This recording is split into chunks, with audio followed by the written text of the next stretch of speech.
I love fall, but this is always the time of the year where we kind of we kind of say goodbye and have the funeral for summer, right, over the course of a long month or so. Well, we started a series last week called Deep and Wide, and we're kind of preparing for fall together. This is sort of a time where we as a church family, it's one of those, it's like a pep talk, all hands in the middle, let's all be on the same page and prepare for where we're going. That's what we talked about last week. And last week we looked at this thing we call church and how it came to be, who it's for, what it's about. Today, I want to spend some time specifically on the deep and wide concepts. And in so doing, I think what we're going to find is that there's a lot of connection to our Connect, Grow, Serve byline that you see in your program every week, okay? Let's go right in. Let's talk about deep. This is being a church that has deep roots, okay? And this kind of has two parts. Deep has two parts. It's deep roots with Jesus and deep roots with each other. It's as simple as that. But let's take them one at a time, okay? First, deep means being deeply connected to Jesus, the author, the perfecter of our faith. Connected to the vine, that's what this is about. Being grounded in God's word. It's what Jesus says in this well-known verse in the Gospel of John. He says, I am the vine, you are the branches. If you remain in me and I in you, you will bear much fruit. Apart from me, you can do nothing. That's being rooted deep. It starts with being connected to the vine, connected to Jesus in a growing and a flourishing relationship with Him, committed to being more and more like Him. You remember last week, if you were here, that I said that I make an assumption every week when I stand up here to speak. I make the assumption that for those of you who call yourself followers of Jesus, I assume that you come here wanting to look more and more like Jesus. And the best I can tell looking at God's Word, I think that seems to be a pretty safe assumption, but that's the assumption that I make. So I am going to aim to teach and encourage in ways consistent with that assumption so that we can be committed together to growing deep, okay? To know Jesus and His Word and to look more and more like Him. And His Word, the Bible, there's a lot of people who say, I believe there's good truth in there, but probably a lot less people who are willing to take the much bigger, bolder step of letting their lives be put under the authority of His Word. That's the challenge of being a church that's rooted deep. It's moving beyond a belief system. It's moving beyond just saying there's good truth in the Bible, moving to the far more daring, far more difficult, willing to put our lives under its authority and aim to look more and more like Jesus. That's very different than simply a belief system. But it's the foundation that we center on, okay, as followers of Jesus, to remind us of the importance of being rooted deep, of being in deep connection with Jesus and allowing our lives to be put under the authority of His Word. Look at this in 2 Timothy. This is going to be familiar to a lot of you. All Scripture is God-breathed and is useful for teaching, rebuking, correcting, and training in righteousness. That's what we need to be absorbing, to be shaped by if we're committed to being rooted deep in God's Word. And that's kind of a permanently hard battle to fight because we have this default wiring inside of us that we want to please ourselves. That's just how we are. That's sin inside of us. To live life our way, to rely on our own understanding. But being shaped to look more and more like Jesus and being rooted in His Word means that we align ourselves with Him. Look at what Jesus Himself said in the Gospel of John, chapter 5, verse 30. Jesus said, my decisions are right, for I seek not to please myself, but Him who sent me. It's battling that hard lesson that life is not about pleasing ourselves. It's about pleasing the God that created us. The thing about Jesus is He doesn't ask us to do anything He has not already done Himself. Jesus put Himself under the authority of God's Word. He didn't just go out and do whatever He felt like doing. He says, I don't make my decisions that way. It's not based on how I feel or my whim or preference of those around me. I go with what God says. Now, if the creator of the universe, if Jesus said, I'm not going to make a move until I consult with my Father, what makes us think we can do better? So, when we talk about being rooted deep in a relationship with Jesus and in His Word, understand this. Each week, we're going to look at this book for guidance. And if we're doing it right, we're going to offend everybody in this room. Okay? Because if you set out to allow your life to be shaped and put under the authority of God's Word and to look more and more like Jesus, it will pinch and poke. It will challenge the wiring within us that wants to please ourselves. It just does. It will sting, but it must be our foundation. Look at this passage. This is Jesus talking in the Gospel of Luke. He says, "Why do you call me Lord, Lord, and not do what I say? As for everyone who comes to me and hears my words and puts them into practice, I will show you what they're like. They're like a man building a house who dug down deep and laid the foundation on rock. But when a flood came, the torrent struck that house but could not shake it because it was well built. But the one who hears my words and doesn't put them into practice is like a man who built a house on the ground without a foundation. The moment the torrent struck that house, it collapsed and its destruction was complete." It's simply this. If we're going to call ourselves followers of Jesus, if we're going to call Him Lord, then we need to be rooted deep in His Word, in a relationship with Him. And that is a huge foundation point for being a church that is rooted deep. It's lives under the authority of God's Word, allowing ourselves to be shaped and to look more and more like Jesus. So that's the first component of being rooted deep in the deep and wide, okay? But the other part of deep, the other part of being rooted deep is also something else. It's also God-anchored connections with one another. It's ways that we have interdependent relationships with others who are also seeking to look more like Jesus. We live lives that are intertwined, and we push one another to be all that God calls us to be. That happens organically on its own, but it also happens in purposeful ways here at North Hills Christian Church. Life groups are a main vessel of how we aim to kind of flesh that out here. The lives intertwined, seeking God together. And we're going to talk about that just a little later at the end of the message. It can also be something like an event you may have heard about here recently, starting this past week. There's an event called Man Camp. It's a men's retreat. This is the NHCC guys are getting together with just a couple other Christian churches in our area, heading to a beautiful camp just about a little over an hour north of here, for 24 hours of working on going deep with Jesus and deep with one another. It's a purposeful time for the deep part of what we're talking about right here. Time to unwind, time to be challenged. I'm going to be one of the speakers at the retreat. Guys, I'd love to have you join me for those 24 hours. You can register on our website online. But anyway, if you want to live a transformative life, if you want to live a life that is the most vibrant picture of how Jesus experienced life and how He intended us to live out our days and to live out His mission, then you need to be living in on-purpose community with other people. We were never designed to live in a vacuum. In fact, nothing was designed to live in a vacuum. In a vacuum, things die. And living in the vacuum of ourselves is an awful and destructive place to live. We need community. We said last week that we have a natural human wiring within us to be a part of something that's bigger than ourselves. That's church. That's who we can be. But another component of how we are is that we seem to be at our best when we join together with a small group with a shared interest. Businesses know this. Organizations know this. It is probably the most effective human psychological gathering, the group of about 8 to 12 people to circle up and do things with. Jobs, tasks, ideas, going through crisis, going through laughter, whatever it is. We are at our best when we're in those small groups. Probably no surprise that Jesus had a group of 12 best friends, disciples, that He invested His time in.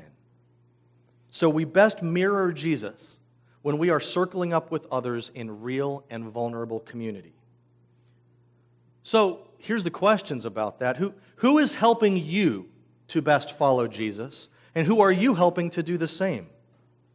Do you have people in your life that know all your stuff and love you anyway?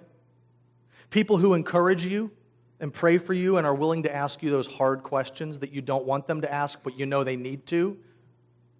Do you have those people in your life? Are you that person in someone else's life? Do you also have relationships with people who are far from God? You need both.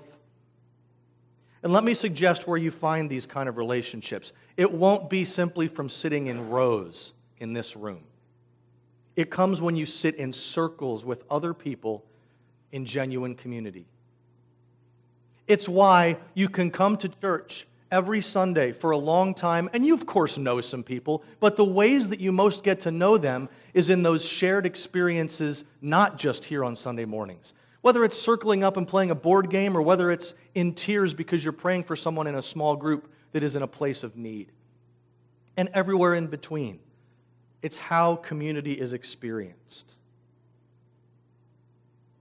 So those smaller circles of people who know you and who are looking out for you, who help point you to Jesus and who you help point to Jesus, people who are your support beams, that's where we experience community.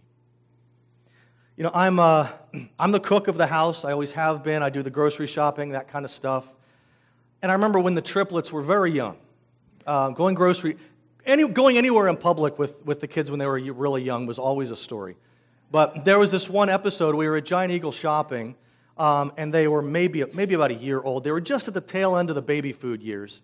And the only way we could navigate shopping was with those giant carts that are supposed to look like a race car, right? 2 steering wheels right here. The kid and 2 kids could sit there, and 1 kid would sit in the main body of the cart. It's the only way we could do it, all right?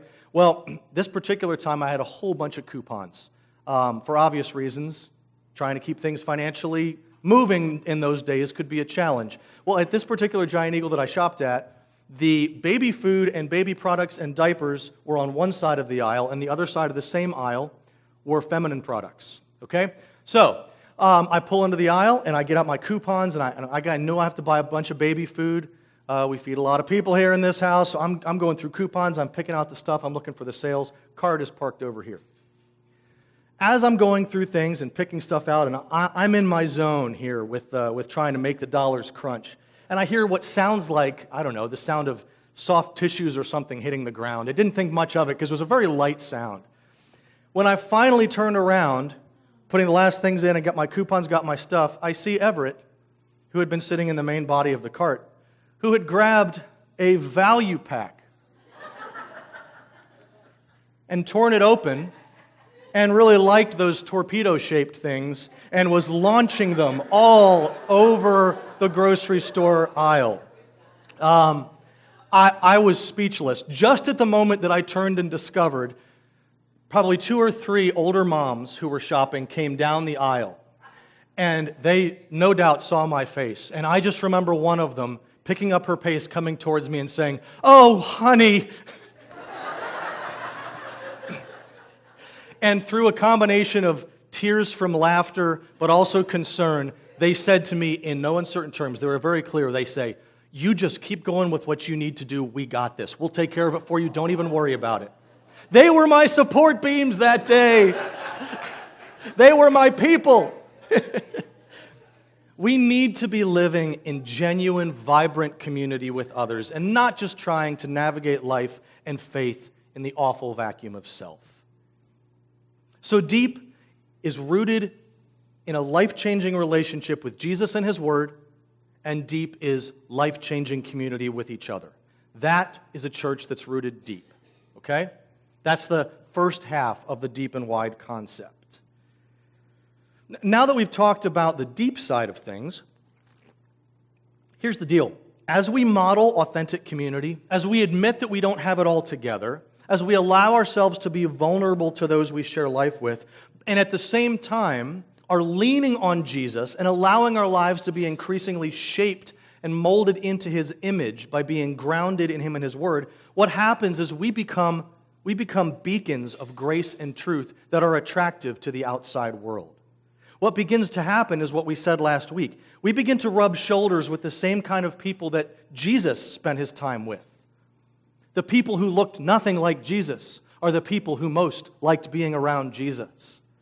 And that is the wide part of deep and wide. It's having a wide reach. It's a church that shares life with people who are far from God, people who have maybe walked away from the church, the outsiders, so to speak, the kind of people that Jesus spent His time engaging. And as you've heard plenty of times in the past year or so, The religious comfortable in Jesus' time were always the most put off and challenged and prickly when Jesus would spend his time with those people because he threatened their status quo, and the same happens with us. Jesus spent his dearest and his closest moments with his small group, his disciples, but his mission was those outside that group. He risked everything for those people. The problem is that churches today don't always look like Jesus in that regard. But deep community and looking more like Jesus, that affects us, and that begins to change how the church looks. Because people who look nothing like Jesus. One of my favorite stories in the Bible about community is found in Mark chapter 2. This is a story about a group of friends, 4 guys that have a friend who is paralyzed, who they want to introduce him. They want to see him encounter Jesus. And together in committed community, they want to find a way for their paralyzed friend to have an encounter with Jesus. Look at Mark chapter 2. Some men came, bringing him, meaning Jesus, a paralyzed man carried by 4 of them. Since they could not get him to Jesus because of the crowd, they made an opening in the roof above Jesus by digging through it, and then lowered the mat the man was lying on. When Jesus saw their faith, he said to the paralyzed man, "Son, your sins are forgiven." Do you see, it didn't say, when Jesus saw the man. When Jesus saw their faith, that's community that's deep in both of its elements being fleshed out. Those are the kind of friends I want. That's the kind of community that I want to be a part of, right? What if we lived our lives like that? What if we did everything in our power together to help our friends and family members who need to encounter Jesus to encounter Jesus? Or what about if I say it this way? What if our compassion was greater than our comfort? What if our compassion was greater than our comfort? I'll be honest, when I typed those words, that pinched a bit. Because I'll be honest, my drive for comfort is pretty strong. Maybe yours is too. The Barna Group, the survey juggernaut, they've done plenty of studies over the years on all sorts of sociological and cultural and church trends. One survey in America asked people what they believed the purpose of church should be. You know what the top answer was? To meet the needs of me and my family. Folks, you're not going to find that church mission anywhere in the Bible.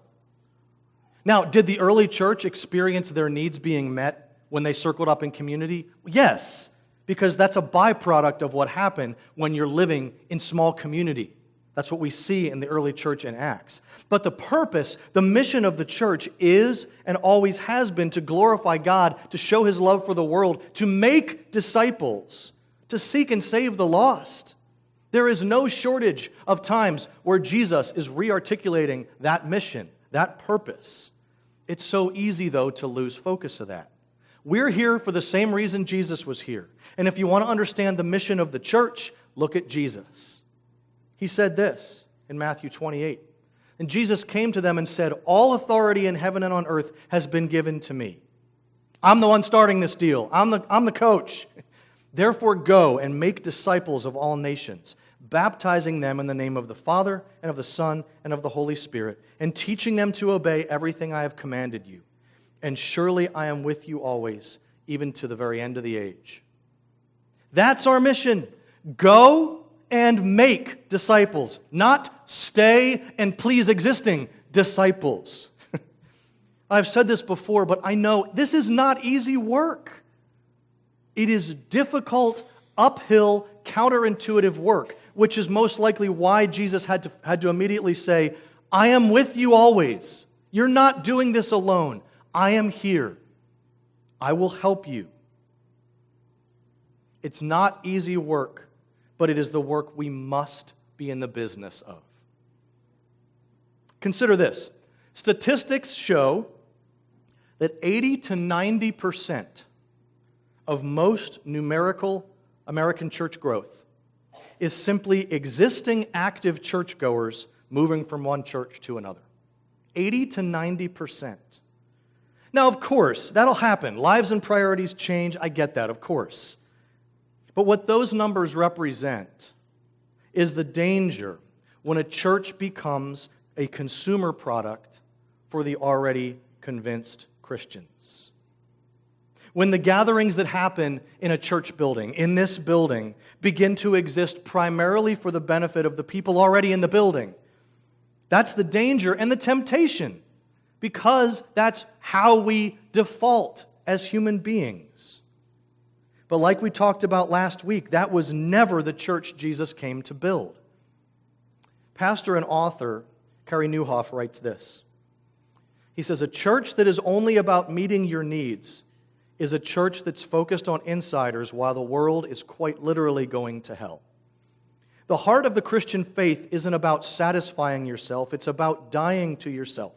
If Christians stopped indulging their preferences and started focusing on Christ and helping others, the church would be so much healthier." Now, I fully realize something. I realize that for me, as a pastor, when I continue to emphasize that and continue to remind this church of its mission, I recognize that to some of you, that makes me one of your least favorite people, okay? I'm not going to say that I don't care, because I do. I dearly love this church and everyone who made this church what it is. But also, I will not apologize for working to recenter us on the mission of Jesus. I can't shy away from that, because I believe eternity is at stake. People right here in our midst. That's the wide in the deep and wide. The wide reach that we must have to connect with those who are disconnected from Jesus and His church. So let's bring this all to its conclusion, okay? Let's talk about how all of this affects the trajectory, the rhythms of our Sunday mornings, our Sunday gatherings here, all right? There have been lots and lots of cultural shifts over the last several decades. Most of them I don't even have to articulate to you because they're just everyday life. We know them. But there is one worth noting. Average Sunday morning attendance in most churches across America is declining. Now, there's several things that we can point to that contribute to that, okay? Shifting morals and traditions, of course, play a role, but those have always played a role. That's not new, okay? Those things have always changed. Churches failing to connect with those outside of the church walls is another problem. We just talked about that.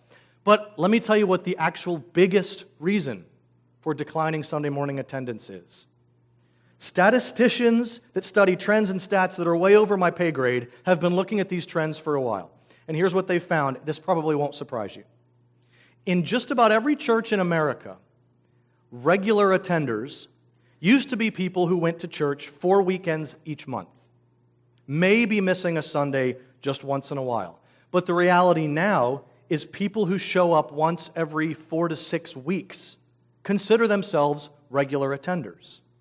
This is church-wide, okay?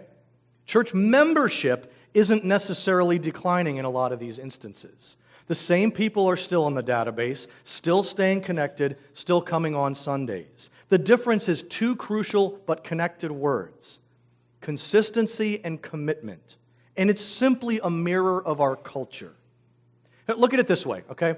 We'll talk numbers. Let's say that a church has 200 active attenders that are all attending every Sunday. That means 200 people in the pews. Now, let's just say that half of those people, just half of them, began missing only one Sunday a month. Half of the people are still coming every single Sunday. Half of them are only coming 3 out of 4 Sundays every month. That brings average weekly attendance down to 175. Now let's say in the same church that 75% of those 200 active churchgoers missed 2 Sundays a month, which is still higher than the national average. Now, average Sunday morning attendance is down to 125. 125 people you see when you walk into the sanctuary on any given Sunday. So a sanctuary that used to have 200 people now looks at 125, and no one has left the church. This is the greatest cultural shift that we contend with as a church that affects our main impact point of inviting insiders to our Sunday morning gathering. This is about a culture that has so much of a 24/7 dazzling array of things to do and things to be involved in that we have fallen away from the power of commitment and consistency because we're in the middle of that cultural hurricane. We don't realize how much our mission can be affected, can suffer as a result. Let me say it another way. If you took everyone who would raise their hand and say, "Yep, North Hills Christian Church, that's my church, I'm a regular there."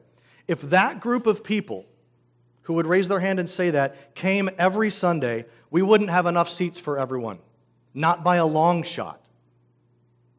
I'll press it further. If everyone in that group came 3 times a month, just 3 out of 4, we still wouldn't have enough seats for everyone. So those of you who would count yourself in the group of those who say, this is your church, this is where you regularly attend, you simply need to know how valuable your consistent presence is here on Sunday for the sake of the mission, for the sake of reaching wide and to best carry out Jesus' mission for His church. It's not just about us. Now, please don't hear this wrong. This is not a guilt trip. This is not trying to push harder on those who are already navigating incredibly busy schedules, trying to apply more deadlines to. That's not what this is about. This is the awareness of the very real cultural force that we live in. Our time, your time, my time, is being courted by 1,000 hungry suitors every day. And just talking frankly, many of those hungry suitors courting your time are a lot more demanding than the church. When was the last time you heard about a traveling hockey team, a competitive hockey team that told parents, "Hey, if you can't be around for a block of weeks, we get it. That's fine. That's just life. We'll be glad to see you whenever you come around." Right? This is the culture that we live in, though. When it comes to church, however, the hurting world outside is affected by that force when they walk through the doors of a church and the attendance feels meager, maybe, or there aren't enough volunteers to adequately care for their kids, or point them to the right classroom, or help them advance the words on the screen, or get them a cup of coffee, whatever it is. When this cultural whirlwind sweeps up Christians, what happens is inconsistency and wavering commitment on Sunday mornings has a negative impact on the very souls the church exists to reach. This is not about guilt or shaming. I mean that. But I will say this.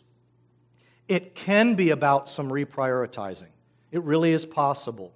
We talked about this a bit in our White Space series at the very beginning of this calendar year. Decide for yourself those things that are worth risking the peripheral stuff for.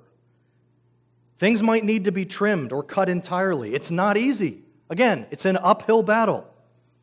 But the value of commitment and consistency for those things that you do decide to make most important is so valuable and crucial.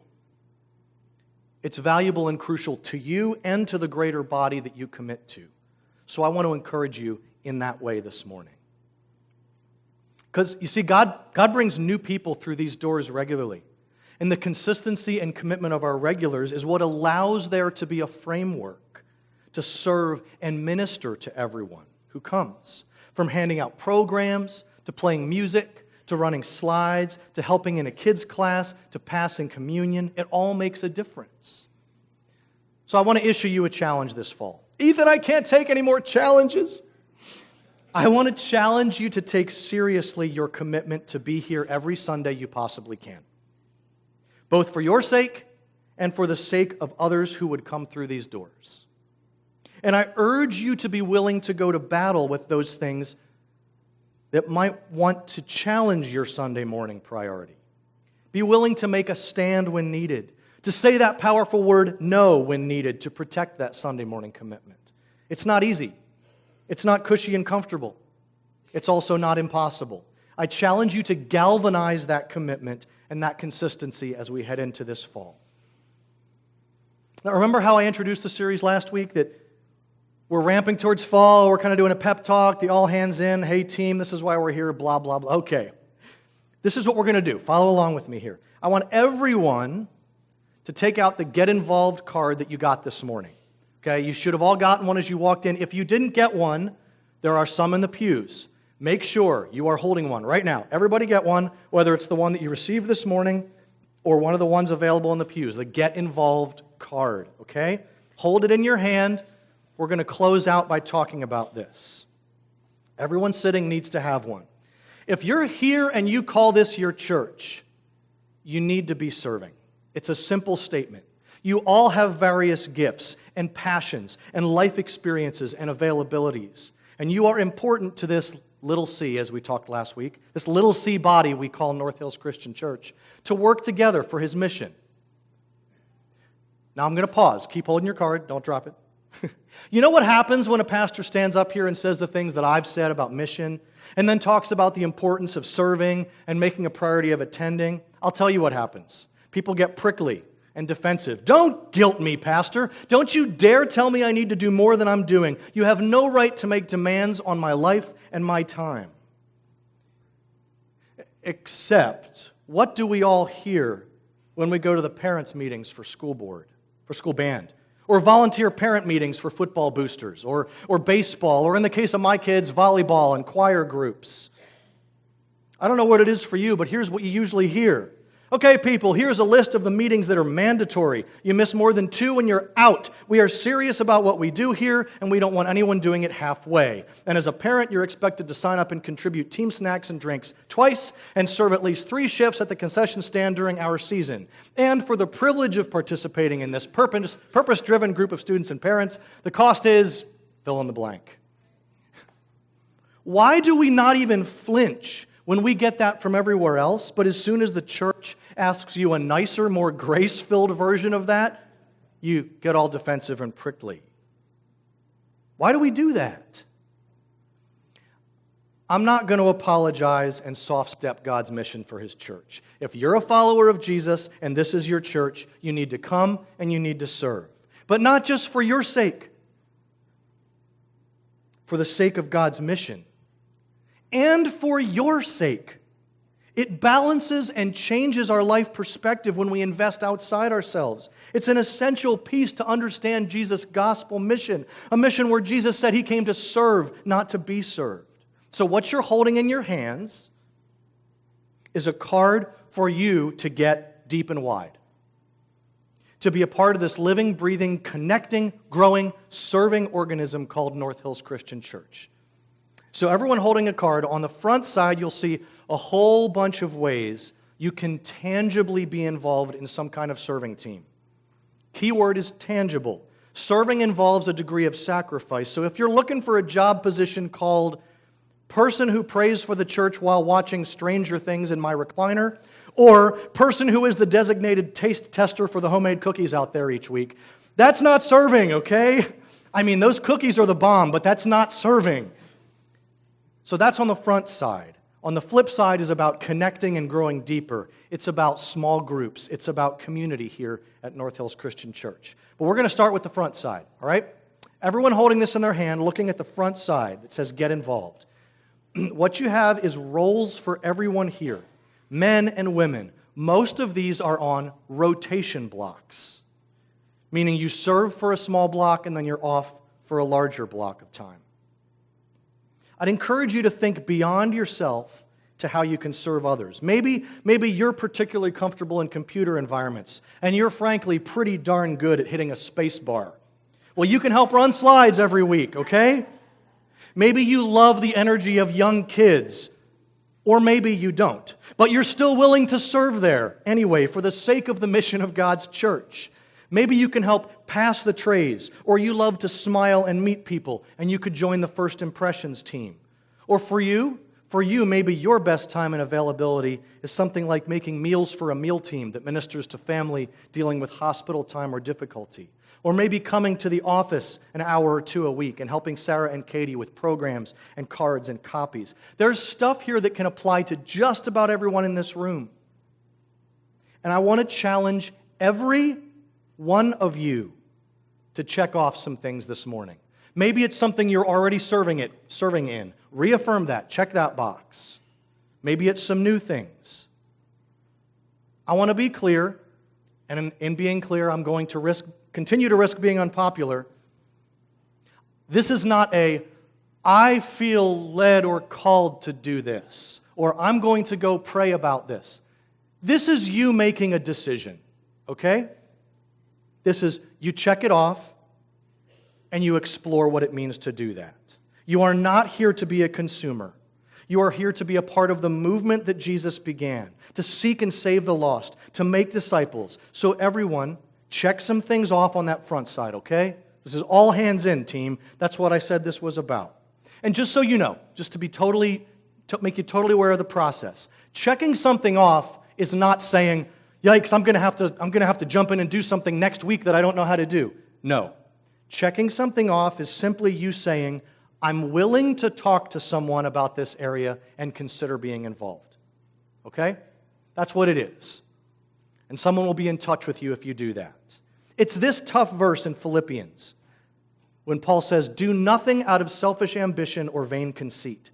Rather, in humility value others above yourselves, not looking to your own interests, but each of you to the interests of others. So check off where you're willing to consider one or more places in serving or learning more about. I'd challenge everybody to do that this morning. Now let's flip this thing over. We're on home stretch. This is the community side. The first thing you'll see is life groups. Life groups are about community. And this is a little bit of a shift maybe for some of you in how you've understood life groups. Life groups are a small group that meet together every week to deepen and establish God-anchored relationships. Often they talk through questions and discussions that I provide from Sunday messages. Some groups may use other materials. But life groups are community and relational in nature. Relationships with God and with one another. They are the deep part. And we believe that everyone who calls this their church should experience community this way. It's the main mechanism that we point anyone to for connection and community here. So here's what I'm going to put out there. I'm asking you to consider joining a group. If you already were planning on being in one or already have been in one, reaffirm that by checking that off, by writing that down. I'm asking you to consider joining a group. Write down availabilities you may have, and we'll assemble together some groups. There's several that have already been together, but we're adding several more. I'm asking you to give it 10 weeks. That allows for maybe a week off at Thanksgiving and wrapped up well before the holidays. Commit to 10 weeks and see how it impacts your life, your faith rhythm, your priorities, your relationships, your sense of community.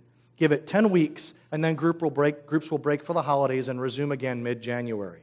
I want everyone who calls this church home to have that community, okay? You'll also see additionally, there's some supplemental group options. These are designed to be additional things you can choose after being in a life group, perhaps. If you could only pick one, I'd encourage you to make it a life group, or perhaps tribe that is down there at the bottom if you read about that. That's where we flesh out living in community, okay? And then there's some additional studies and some things that you can also consider. There's baskets at the resource table as you head out the sanctuary on your left. Baskets on the resource table, just drop the cards in as you go. There's also some extra pens out there if you didn't have a chance to fill it out. So, summary, these cards go in the baskets on the way out. Little skinny Connect cards go in the offering plates because the other big cards don't fit. Connect cards can go either place, whatever. Fill out your Get Involved card, put it in the baskets as you head out. I am excited to launch into this fall season together. All hands in, connecting, growing, serving, go team, all that shoulder-punching jock talk, I guess. I don't know. I've never been good at that. That's my encouragement this morning. All of us together. Speaking of togetherness, we're going to close in communion this morning. That is the biggest way that we recenter ourselves. The way that we say, this is the price that we were purchased at, the price of God's Son, whose body and blood were given up for us on the cross. That is our anchor. That is our promise. That is our value assigner. All of us are made equal at the table of Jesus. This is a ceremonial act of worship that we do every week to keep ourselves centered. Because Jesus, in his small group with his disciples, before he was taken away to be crucified, he gathered them together and they shared this meal. He said, "This is my body given for you. This is my blood, the new covenant given for you." He prayed with them. They shared this intimate meal. That was community. But it also was a picture, a ceremonial picture of how we can remember his presence in our midst, his workings in our life. and the incredible price that was paid for us. So we're going to take communion together. If you're new to this whole God thing, you're unsure about this, feel free to just let the plates pass you by. But together, let's take the body, the blood of Jesus given up for us. Let's pray, and then communion will be passed. Father God, we're so thankful for your word, for your love for us that invites us, that called us while we were still sinners. Father, as we center around this table, as we remember your body and blood that were given up for us, may we manage to flip that into a passion and compassion for the lost, for those who need to encounter you. You have forgiven great sin in my life and in all of us here. We desire to let others experience that. Work in our hearts this morning. We praise you and thank you. In Jesus' name, amen.